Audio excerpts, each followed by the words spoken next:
पुरानी हवेली के उस टूटे हुए दरवाजे के पीछे कुछ ऐसा था जो हर किसी की सोच से परे था।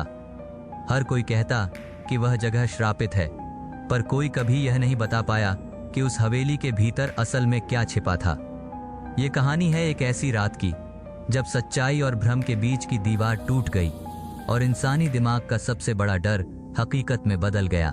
विजय, एक मशहूर वास्तुविद, ने कभी अपने जीवन में पुराने घरों के रहस्यों पर विश्वास नहीं किया। वह तर्कशील था और उसकी सोच में भूत प्रेत जैसी चीजों के लिए कोई जगह नहीं थी। एक दिन उसे एक बेहद पुरानी हवेली के पुनर्निर्माण का काम सौंपा गया। हवेली के बारे में लोगों के बीच कई डरावनी कहानियां थीं, लेकिन विजय ने इन सब को नजरअंदाज कर दिया। वह हवेली के रहस्यों को जानने की उत्सुकता में वहां पहुंच गया। हवेली का नाम था राजमहल हवेली, जो एक समय में राजघराने का निवास स्थान हुआ करती थी।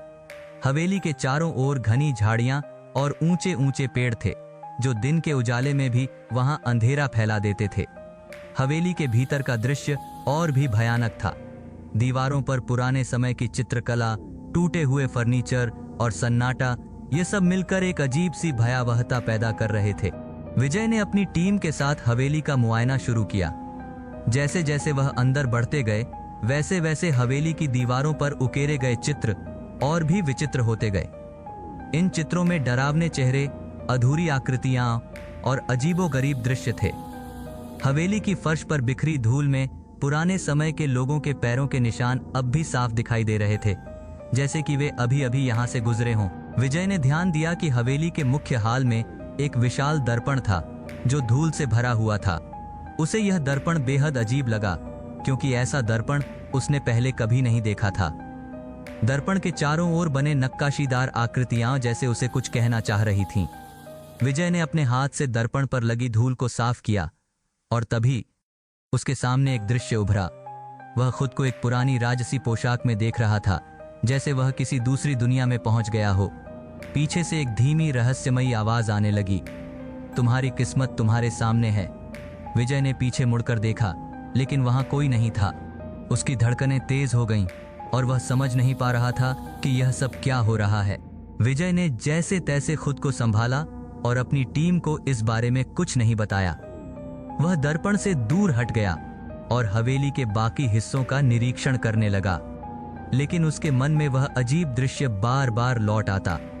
उसने खुद से कहा कि यह सब उसका भ्रम है, लेकिन उसकी बेचैनी बढ़ती जा रही थी। हवेली के ऊपरी मंजिल पर पहुंचते ही विजय ने एक बंद दरवाजा देखा। दरवाजा बेहद पुराना था और उस पर मोटी धूल की परत थी। जब उसने दरवाजा खोला तो अंदर का दृश्य उसे स्तब्ध कर देने वाला था। कमरे के बीचों बीच एक पुराना झूला लटक रहा था और उस पर एक गुड़िया बैठी थी।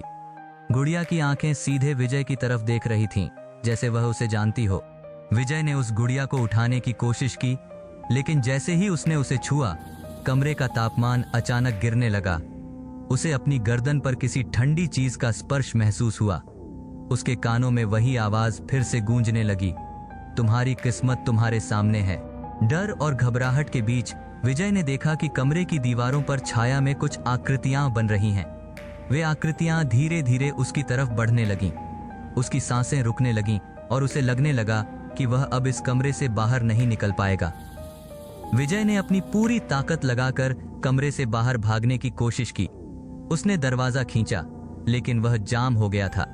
तभी उसे अपने कानों में किसी बच्चे की हंसी सुनाई दी। वह आवाज कमरे के कोने से आ रही थी, जहां एक पुरानी फटी पुरानी तस्वीर टंगी हुई थी। तस्वीर में एक छोटी लड़की थी जो विजय को घूर रही थी। उसकी हंसी कमरे में गूंजने लगी और वह धीरे धीरे और डरावनी होती गई। विजय ने जैसे तैसे दरवाजा खोला और बाहर भाग निकला। वह सीढ़ियों से नीचे उतरा और अपनी टीम के पास पहुंचा, लेकिन वहां कोई नहीं था। हवेली का माहौल पूरी तरह बदल चुका था। अंधेरा और घना हो गया था और हर तरफ सन्नाटा पसरा हुआ था। विजय ने सोचा कि वह किसी माया जाल में फंस चुका है। उसने बाहर निकलने का रास्ता ढूंढना शुरू किया, लेकिन हवेली का हर दरवाजा बंद था। उसे एहसास हुआ कि वह अब इस हवेली में फंसा हुआ है और कोई उसे बाहर निकालने नहीं आएगा। वह हिम्मत जुटाकर दर्पण के पास वापस गया। उसने दर्पण को फिर से देखा और इस बार वह अपने परिवार को उसमें देख रहा था। वे सभी उसे पुकार रहे थे, लेकिन उनकी आवाजें धीरे धीरे कमजोर पड़ती जा रही थीं। अचानक दर्पण में एक और चेहरा उभरा, विजय का। लेकिन यह चेहरा विकृत और डरावना था।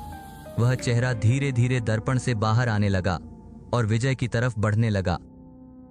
विजय ने खुद को दर्पण से दूर धकेला, लेकिन वह चेहरा उसकी तरफ और तेजी से बढ़ने लगा। उसके कानों में चीखें और फुसफुसाहटें गूंजने लगीं।